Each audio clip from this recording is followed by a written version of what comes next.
কোন প্রথম সারির নেতাকে খুঁজে পাওয়া যায় না। জামাতের প্রথম সারির কোন নেতাকে খুঁজে পাওয়া যায় না।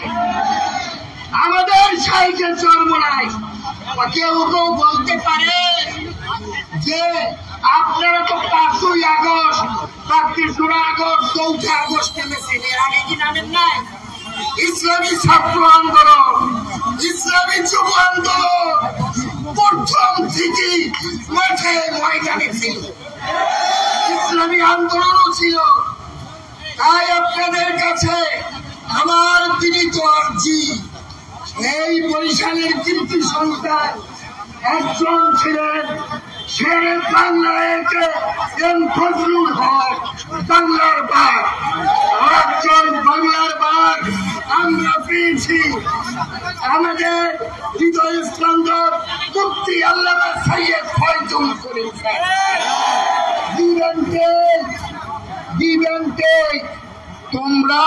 তুমি আমার জন্য করো, আমিও তোমার জন্য করব।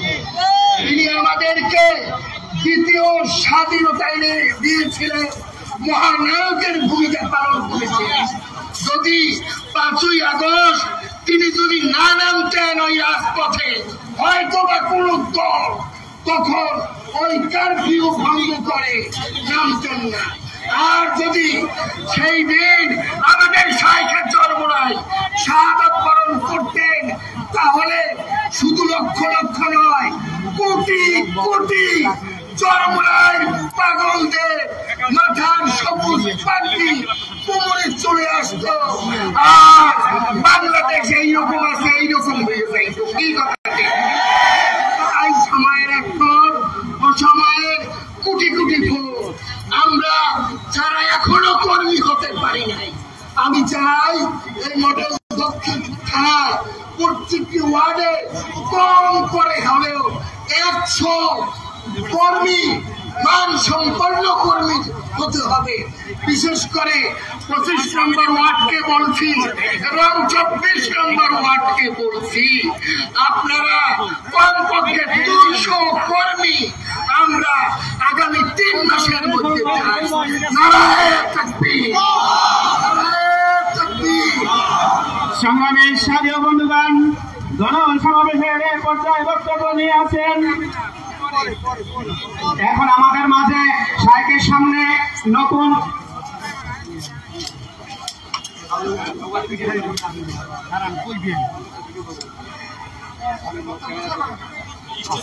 সংগ্রামী সাথী বন্ধুগণ, গণসমাবেশের পর্যায়ে বক্তব্য নিয়ে আসছেন প্রফেসর মোহাম্মদ লোকমান হাকিম, সভাপতি ইসলামী আন্দোলন বরিশাল মহানগর।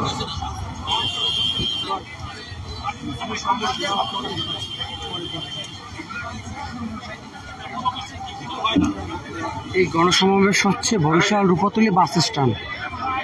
গণসমাবেশ হচ্ছে বরিশাল রূপতলী বাস স্ট্যান্ড।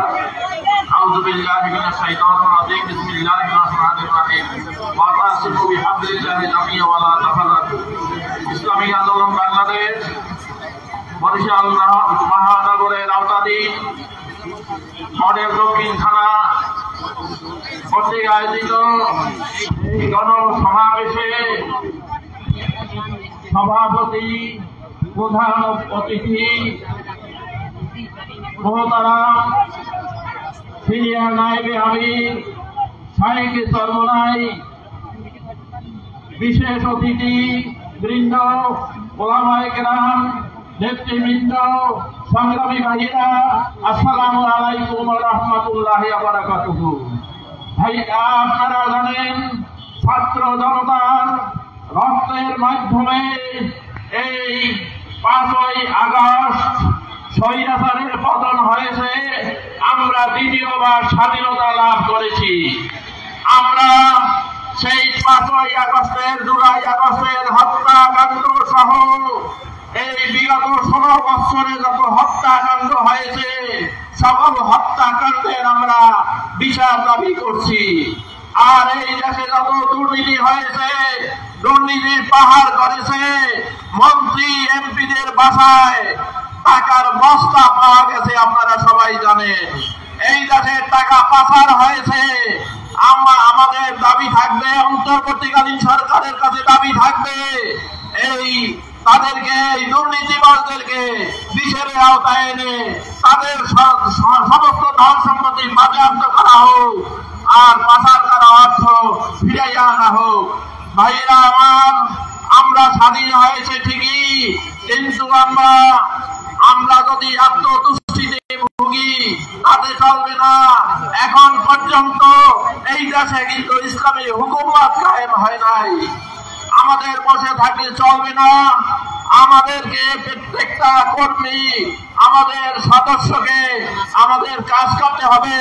আমি মডেল দক্ষিণ থানার ভাইদেরকে বলবো, দায়িত্বশীলদেরকে বলবো, কর্মীদেরকে বলবো, আপনারা এই সাংগঠনিক মজবুতি অর্জন করতে হবে।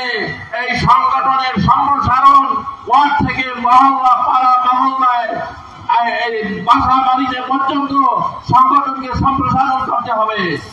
আর সাথে সাথে আমি আরেকটি কথা বলে শেষ করব, সেটা হলো যে আমাদের অর্ধেক জনগোষ্ঠী আছে, জনগোষ্ঠী মহিলা, আমাদের মা বোন যারা আছে, এদেরকে উপেক্ষা করে চল করা যাবে না। এদেরকে আমি বলবো, আপনারা পাড়ায় মহল্লায় মহিলা ইউনিট কমিটি গঠন করবেন, মহিলা তালিম প্রতিষ্ঠা করবেন। আমরা দেখতে পাই নির্বাচনের সময় মহিলা এজেন্ট পাওয়া যায় না, মহিলা কর্মী পাওয়া যায় না। তাই আমি অনুরোধ করব যে আমরা এই সম্মেলন থেকে বাসায় গিয়ে চুপ করে থাকলে চলবে না, আমাদের সবাইকে সক্রিয়ভাবে কাজ করতে হবে ইনশাআল্লাহ। আমি এই আশাবাদ ব্যক্ত করে আমি আমার বক্তব্য শেষ করছি। আসসালামু আলাইকুম। আলহামদুলিল্লাহ।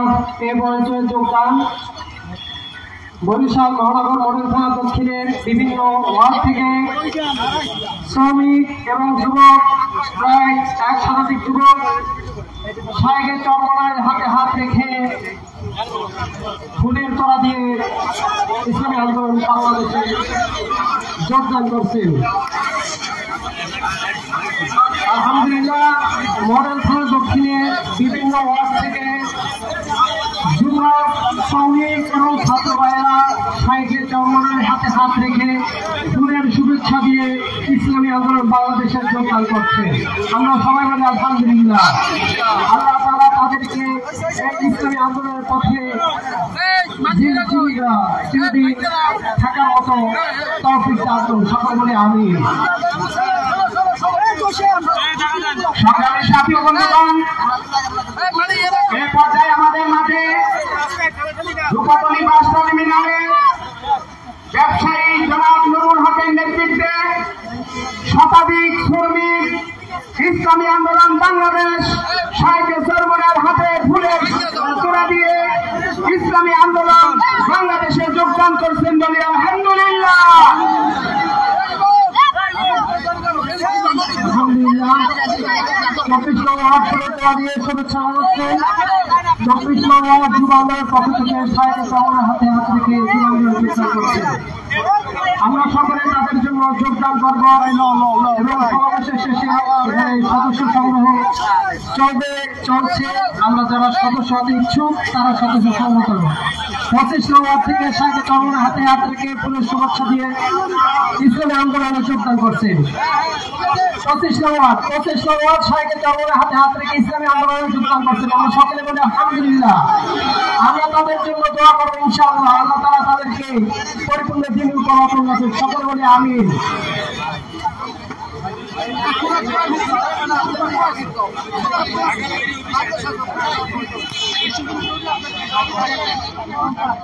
আলহামদুলিল্লাহ। আলহামদুলিল্লাহ। ইসলামী আন্দোলন বাংলাদেশ বরিশাল মহানগর মডেল থানা দক্ষিণের আজকের গণসমাবেশে প্রধান অতিথির ভাষণ প্রদান করবেন ছাত্র জনতার গণবিপ্লবী সংগঠিত 5ই সেপ্টেম্বর 5ই আগস্ট গণবিপ্লবের অন্যতম সিফাসার এদেশে লাখো কোটি তৌহিদি জনতা স্পন্দন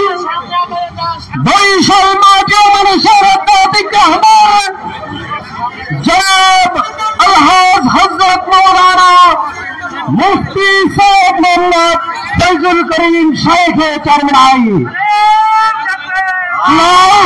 নারে তাকবীর, বরিশালের মাটি, শেখ তরুণের ঘাটি, সমাবেশের পক্ষ থেকে লাল গোলাপ শুভেচ্ছা। নারে তাকবীর।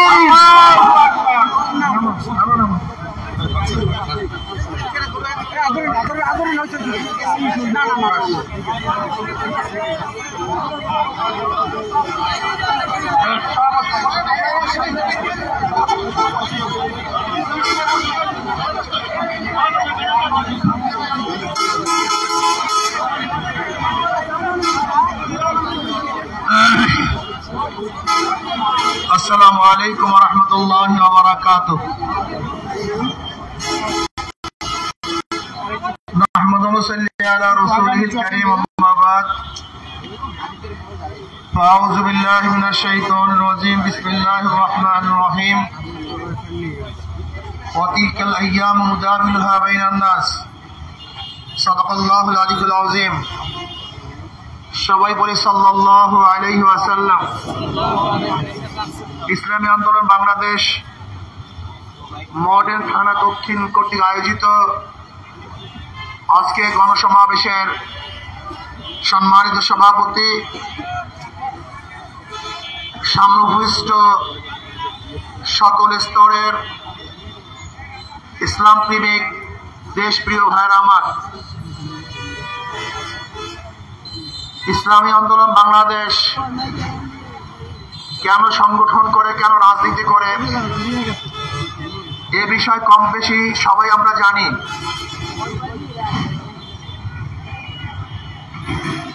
ইসলামী আন্দোলন বাংলাদেশ রাজনীতি করে এদেশের মানুষের মুক্তির জন্য, শান্তির জন্য, এদেশের মানুষের অধিকারকে ফিরিয়ে দেওয়ার জন্য, সাম্য, মানবিক মর্যাদা, সামাজিক ন্যায় বিচার প্রতিষ্ঠিত করার জন্য ইসলামী আন্দোলন বাংলাদেশ রাজনীতি করেন। ইসলামী আন্দোলন বাংলাদেশ বিশ্বাস করে শুধু দেশ, দল এবং নেতা পরিবর্তনের ভিত্তিতে দেশে শান্তি আসতে পারে না। এই দেশ একসময় ব্রিটিশরা শোষণ করেছিল, মুসলমান তাদের বিরুদ্ধে আন্দোলন করেছে, সংগ্রাম করেছে, ব্রিটিশ এদেশ থেকে হটতে বাধ্য হয়েছে। এরপরে আমরা ভেবেছিলাম এবার মানুষ তার অধিকার ফিরে পাবে, শান্তি পাবে, মুক্তি পাবে। কিন্তু আমরা দেখলাম সংখ্যাগরিষ্ঠ হিন্দুরা মুসলমানদের অধিকার ফিরিয়ে দিচ্ছে না, বৈষম্য করছে। 1947-এ আবার মুসলমানরা ইসলাম ধর্মের ভিত্তিতে, অন্য কোন স্লোগান, অন্য কোন আদর্শের ভিত্তিতে নয়, ইসলাম ধর্মের ভিত্তিতে পাকিস্তান নামে একটা দেশ আমরা স্বাধীন করেছিলাম, অর্জন করেছিলাম। ভেবেছিলাম বৈষম্য দূর হবে, মানুষ শান্তি পাবে, মানুষ মুক্তি পাবে। কিন্তু আমরা কি দেখলাম, দ্বিতীয়বার স্বাধীন হওয়ার পরেও পশ্চিম পাকিস্তানের লোক পূর্ব পাকিস্তানের লোকদেরকে মর্যাদা দেয় না, তাদের অধিকার রক্ষা করে না, তাদের স্বাধীনতা হরণ করে, খর্ব করে। আমরা চিন্তা করলাম এই বৈষম্য দূর করার জন্য যদি আমরা পাকিস্তান থেকে আলাদা হতে পারি, আমরা স্বাধীন একটা রাষ্ট্র করতে পারি, তাহলে মানুষের মুক্তি হবে, শান্তি হবে, স্বাধীনতা ফিরে পাবো। এর জন্য 71-এ তৃতীয়বার আবার আন্দোলন করেছিলাম, সংগ্রাম করেছিলাম মানুষের মুক্তির জন্য, মানুষের শান্তির জন্য। ভেবেছিলাম এবার মানুষ শান্তি পাবে, মানুষ মুক্তি পাবে। কিন্তু 71-এর পর থেকে আজকে 2024 পর্যন্ত এই 53 বছরে যারা দেশের শাসক ছিল, ক্ষমতায় ছিল, তারা জনগণের জন্য কিছু করতে পারে নাই, জনগণের অধিকার আদায় করতে পারে নাই, জনগণের ইজ্জত সম্মান রক্ষা করতে পারে নাই, সাম্য, মানবিক মর্যাদা, সামাজিক ন্যায় বিচার প্রতিষ্ঠিত করতে পারে নাই। বিধায়ী 5 বছর যেতে না যেতে এদেশের মানুষ সরকারের বিরুদ্ধে আন্দোলন করে, সংগ্রাম করে, আবার তাদেরকে হটাবার চেষ্টা করে। আমরা আন্দোলন করেছি বারবার, আমরা রক্ত দিয়েছি বারবার। আবার 2024 5ই আগস্ট এদেশের মানুষ হাজারো রক্তের ভিত্তিতে, হাজারো চক্ষু যাওয়ার ভিত্তিতে, হাজারো পঙ্গুত্বর ভিত্তিতে আমরা ফেসিবাদকে হটিয়ে ভেবেছিলাম এবার আমরা মুক্তি পেয়েছি, আমরা স্বাধীনতা অর্জন করেছি, এবার বৈষম্য থাকবে না, মানুষ নির্বিঘ্নে ব্যবসা করবে, মানুষ চলাফেরা করবে, যেখানে ডাকাতি থাকবে না, চুরি থাকবে না, খুন থাকবে না, আমাদের মা বোনরা ধর্ষিত হবে না। কিন্তু আমরা কি দেখলাম? 5ই আগস্টের পরে আবারও দখলদারি, আবারও চাঁদাবাজি, আবারও টেন্ডারবাজি, আবারও লুট, আবারও খুন, আবারও গুম। এমনকি আপনারা দেখেছেন তোফাজ্জলের মতো মানুষকে, তোফাজ্জলের মতো একজন মানুষকে পিটিয়ে পিটিয়ে হত্যা করেছে, চিন্তাও করা যায় না। এখন আমরা কি দেখি? আওয়ামী লীগের আমলে, ফ্যাসিস্টের আমলে যেরকম মিথ্যা মামলার সয়লাভ ছিল, গাইনি মামলা ছিল, আজকেও থানার মধ্যে সেই মামলা, আজকেও সেই হয়রানি, আজকেও চাঁদাবাজি, আজকেও দখলদারি। তাহলে আমরা কেন আন্দোলন করেছিলাম? জীবনের মায়া ত্যাগ করে কেন রাস্তায় নেমেছিলাম? এই দখলদারির জন্য আমরা রাস্তায় নামি নেই, মানুষের স্বাধীনতার জন্য রাস্তায় নেমেছিলাম, মানুষের অধিকারকে ফিরিয়ে দেওয়ার জন্য রাস্তায় নেমেছিলাম। কিন্তু অধিকার ফিরিয়ে দিচ্ছি না কেন, পাচ্ছি না কেন, পারতেছি না কেন? এর মূল কারণটা কোথায়? এইটা আমাদেরকে খুঁজে বের করতে হবে, এইটা আমাদেরকে বুঝতে হবে।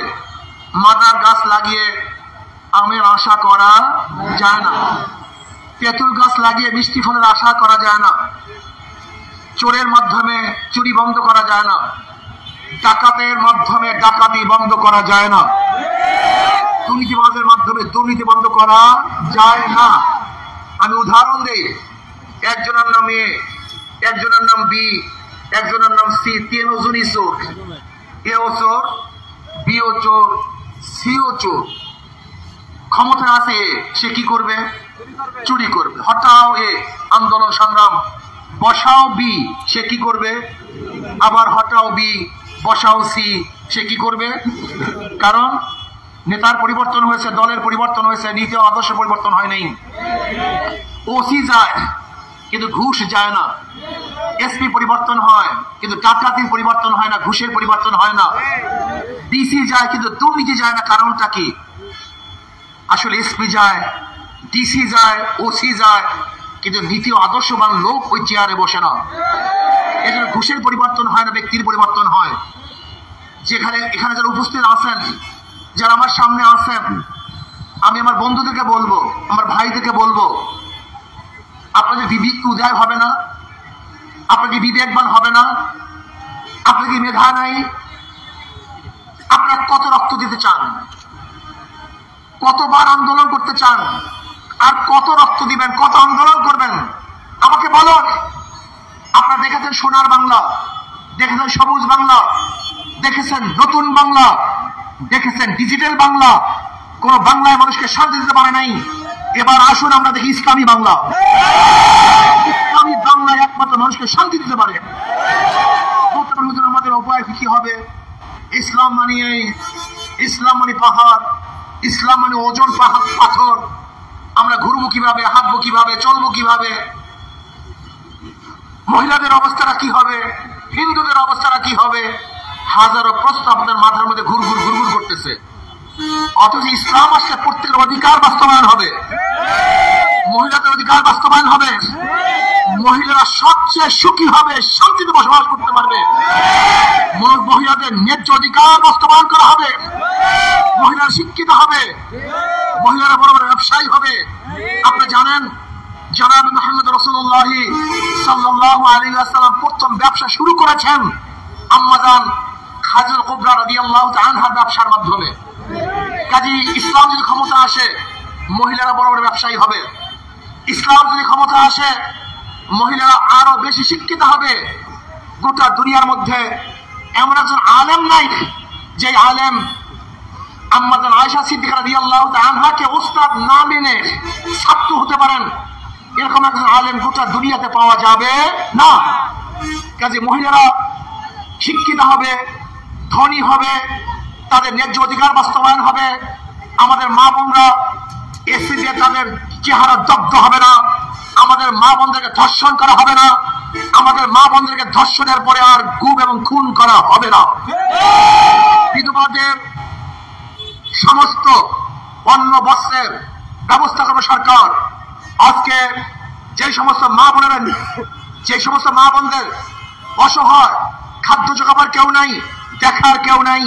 ইসলামী সরকার ওই মা বোনদের সমস্ত দেখাশোনার ব্যবস্থা করবে, খাদ্যের ব্যবস্থা করবে, বাসস্থানের ব্যবস্থা করবে, অন্ন বস্ত্রের ব্যবস্থা করবে, তাদের চিকিৎসার ব্যবস্থা ইসলামী রাষ্ট্র করবে।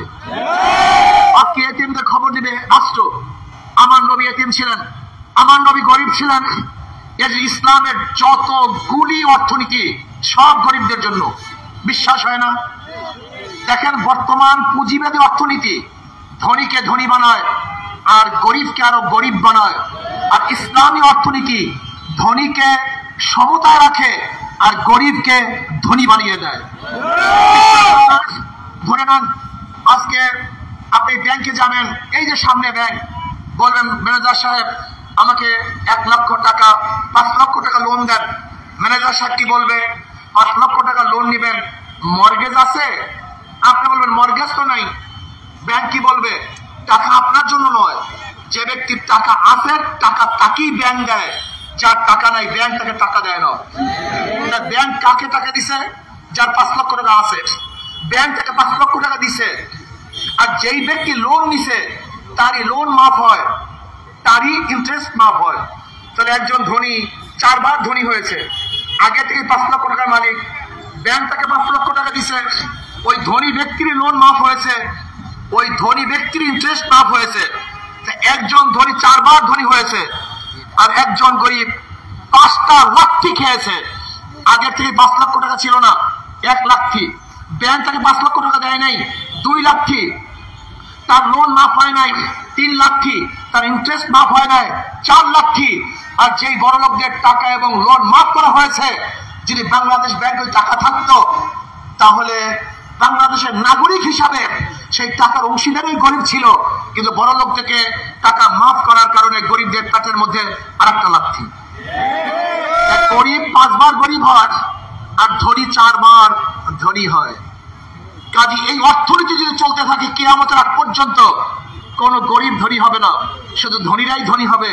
আর ইসলামী অর্থনীতি অ্যাপ্লাই করা হয়, ইসলামী অর্থনীতি বাস্তবায়ন করে, আল্লাহর কসম আগামী 5-10 বছর পরে বাংলাদেশের সমস্ত গরিবরা দরিদ্র সীমার উপরে চলে যাবে, একদম গরিব থাকবে না। কারণ ইসলামের পুরো অর্থনীতি গরিবদের জন্য, জাকাত কাজের জন্য গরিবদের জন্য, ফিতরা কাজের জন্য গরিবদের জন্য, ওসর গরিবদের জন্য, মানব গরিবদের জন্য, দান গরিবদের জন্য, ইসলামের গোটা অর্থনীতি গরিবদের জন্য। অথচ কপালপুরা মুসলমান, কপালপুরা গরিবের গোষ্ঠী আজকে ইসলামকে পছন্দ করে না। যারা বাংলাদেশ থেকে 14 লক্ষ কোটি টাকা বিদেশে পাচার করেছে, এই গরিব তাদের সমর্থন করে, তাদের সাপোর্ট করে। তোমার চেয়ে কপালপুরা গরিব আর দুনিয়াতে থাকতে পারে না।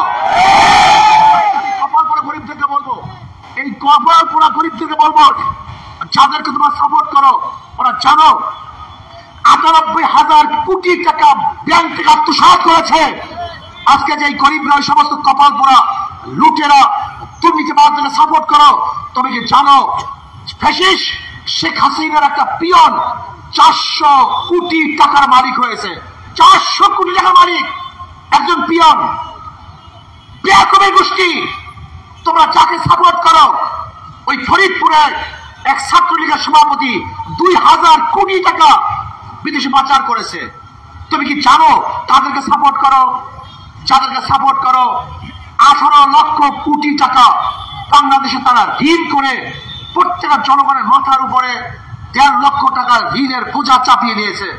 তুমি কি জানো আজকে বাংলাদেশের গভর্নর বলতেছে গোটা দুনিয়ার মধ্যে ব্যাংকের এই লুটপাট দুনিয়ার কেউ দেখে নাই, সিন্ডিকেট হিসাবে গোটা ব্যাংকে তলাবিহীন ঝুড়িতে পরিণত করেছে। এরপর তোমরা তার সাপোর্ট করো। আমি আমার গরিব বন্ধুদেরকে বলবো, তোমরা কার সাপোর্ট করো? যারা ধর্ষক, যারা 100 ধর্ষণ করার পরে সেঞ্চুরি পালন করে, তোমরা তাদের সাপোর্ট করো। তোমরা তাদের সাপোর্ট করো যারা আপনারকে বুয়েটের মধ্যে হত্যা করেছে, তোমরা তাকে সাপোর্ট করো। তোমরা কাকে সাপোর্ট করো? যারা হাজার আমার মা বোনদেরকে ধর্ষণ করার পরে হত্যা করেছে, তোমরা তাদেরকে সাপোর্ট করো। তোমার চেয়ে বড় বেয়াকুব গবেট দুনিয়ার মধ্যে থাকতে পারে না। আমি বলবো, আমার বন্ধুদেরকে বলবো, এ আমার জ্ঞানী বাবারা, আসুন একটু চিন্তা করে দেখুন, বিগত 53 বছরে যারা শাসক ছিল তারা আমাদেরকে শান্তি, শৃঙ্খলা, মানবতা, সামাজিক মর্যাদা এবং ন্যায় বিচার প্রতিষ্ঠা করতে পারে নাই। তারা কি করেছে? যদি দল করেন হাজারো খুন মাপ, আর দল না করলে আপনাকে জেলে ঢুকে পড়তে হবে। যদি দল করেন খুন করবেন, ওপেনে হাঁটবেন, আর দল না করলে ফাঁসির রশিতে ঝুলতে হবে। এরকম দল আমরা চাই না, এরকম শাসক আমরা চাই না। আমরা এমন শাসক চাই যেমন জনাবে মুহাম্মদ রাসূলুল্লাহ সাল্লাল্লাহু আলাইহি ওয়াসাল্লাম বলেছেন, আমার মেয়ে ফাতেমাও যদি চুরি করে আমি তার বিচার করব। এরকম শাসক দেখতে চাই যারা নিজের মেয়ের বিচারের ঘোষণা দিবে, যারা নিজের ছেলের বিচারের ঘোষণা দিবে, যারা তার দলের কোন খারাপ ব্যক্তি হলে তাকেও বিচারের আওতায় নিয়ে আসবে। এরকম দল দেখতে চাই, এরকম নেতা আমরা দেখতে চাই। আমরা এমন শাসক দেখতে চাই যারা আল্লাহকে ভয় করে, এই আমাদের মায়েদেরকে ভয় করে, যারা চুরি করবে না, ডাকাতি করবে না, লুট করবে না, সন্ত্রাস করবে না। 5 তারিখের পরে যারা এই দেশের মধ্যে লুটপাট করেছে, দখলদারি করেছে, গোটা জনগণ ঐক্যবদ্ধ হবে, তাদেরকে প্রত্যাখ্যান করতে হবে, তাদেরকে ডাক মেরে নিক্ষেপ করতে হবে। আসুন, ভোটার ঐক্যবদ্ধ হন, জনগণ ঐক্যবদ্ধ হন, জনগণ ঐক্যবদ্ধ হন। যদি জনগণ ঐক্যবদ্ধ হন, যেরকম 5ই আগস্ট ফ্যাসিস্ট সরকার হাজারো বুলেট কামান দিয়েও জনগণকে রুখতে পারে নাই, জনগণকে থামাতে পারে নাই, ঠিক আমরা জনগণ ঐক্যবদ্ধ হই, তার উপরে ফ্যাসিস্ট এবং চাঁদাবাজ, গুন্ডা, বদমাশ, লুটেরা, খুনি, ধর্ষকরা দ্বিতীয়বার ক্ষমতা আসতে পারবে না ইনশাআল্লাহ। এর জন্য এই ভোটারদেরকে বলবো, আসুন আজকে থেকে নিয়াত করি, যেই দলের মধ্যে চাঁদাবাজ আছে, যেই দলের মধ্যে দুর্নীতিবাজ আছে, যেই দলের মধ্যে ডাকাত আছে, খুনি আছে, যেই দলের মধ্যে ধর্ষক আছে, যেই দলের মধ্যে আদর্শহীন লোক আছে, ওই দলে আমরা ভোট দেব না, ওই দল করবো না ইনশাআল্লাহ। কি সবাই রাজি আছেন ইনশাআল্লাহ? কে কে রাজি আছেন? আল্লাহু আকবার, নারায়ে তাকবীর। হাত নামান। আমি এই কথা বলছি না আমাকে আপনারা সাপোর্ট করুন, আমি এই কথা বলছি না আমার দল করুন, আমি এই কথা বলবো না। আমি বলবো নীতি আদর্শের বহির্ভূত কোন দল আমরা করব না, কোন ব্যক্তিকে আমরা সাপোর্ট করব না। এই বিষয় যদি সমস্ত জনগণ ঐক্যবদ্ধ হন যে ডাকাত এবং ধর্ষক, লুটের এবং খুনি যদি জেলখানায় যায়, গলায় মালা দিয়ে নামাবো না, বরং ঝাঁটা পিটা দিয়ে তাকে জেলখানায় ঢুকিয়ে রাখবো। যদি জনগণ এই মেজাজের হন, তাহলে কোনো ডাকাত আর নেতা হতে পারবে না, কোনো গুন্ডা নেতা হতে পারবে না, কোনো বাচ্চারা নেতা হতে পারবে না। কিন্তু আমাদের অবস্থাটা কি? আমাদের অবস্থা এই, যত খারাপ নেতাই হোক না কেন, যদি আমাকে একটা গাজার কলকির পয়সা দিয়ে দেয়, যদি 1 বোতল ফেন্সির পয়সা দিয়ে দেয়, যদি হারামের থেকে 500 টাকার নোট দেখিয়ে দেয়, আমাদের হুঁশ থাকে না। তুমি আসলে মানুষ না, তুমি একটা জানোয়ার। তুমি মানুষ না, তুমি কুকুর। যেরকম কুকুরকে খানা দিলে সে সবকিছু ভুলে যায়, কে শত্রু আর কে বন্ধু, কে চুরি করার জন্য আসছে আর কে আমাকে ধোঁকা দেওয়ার জন্য আসছে। যেরকম কুকুরকে খানা দিলে কুকুর সব ভুলে যায়, ঠিক আমাদের সামনে হারাম পয়সা দিলে আমরা সব ভুলে যাই। এটা মানুষের চরিত্র না, এটা মানুষের চরিত্র হতে পারে না।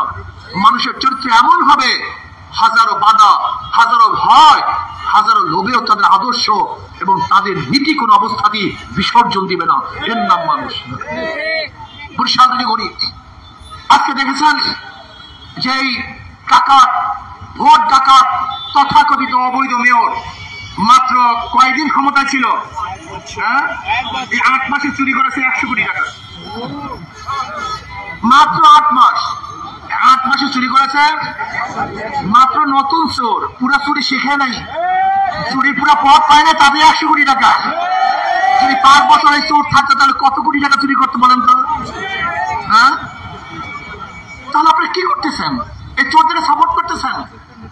হ্যাঁ, কেন সাপোর্ট করেন? দেখবেন কিছু কুকুর তার দল বল নিয়ে চলাফেরা করে, ঠিক না? ঠিক এই কুকুররাও কিছু দল বল পালে টাকা দিয়ে, এবং কুকুর যখন মানুষের উপরে হামলা করে, নিরীহ মানুষের অত্যাচার করে, ঠিক এই কুকুররাও ওই অবৈধ টাকা দিয়ে কিছু দল বলের মাধ্যমে আমাদের শ্রমিক, আমাদের মজদুর, আমাদের কুলি, আমাদের তাঁতি, আমাদের জেলে, আমাদের সেই মেথর ভাইদের উপর আক্রমণ করে, জুলুম করে, অত্যাচার করে। বরিশালে চাঁদাবাজ থাকবে না। কেউ যদি চাঁদাবাজি করতে আসে খানবাসে বেঁধে রাখবেন। ছাত্র জনতা ঐক্যবদ্ধ হবে, তার প্রতিহত করবে ইনশাআল্লাহ।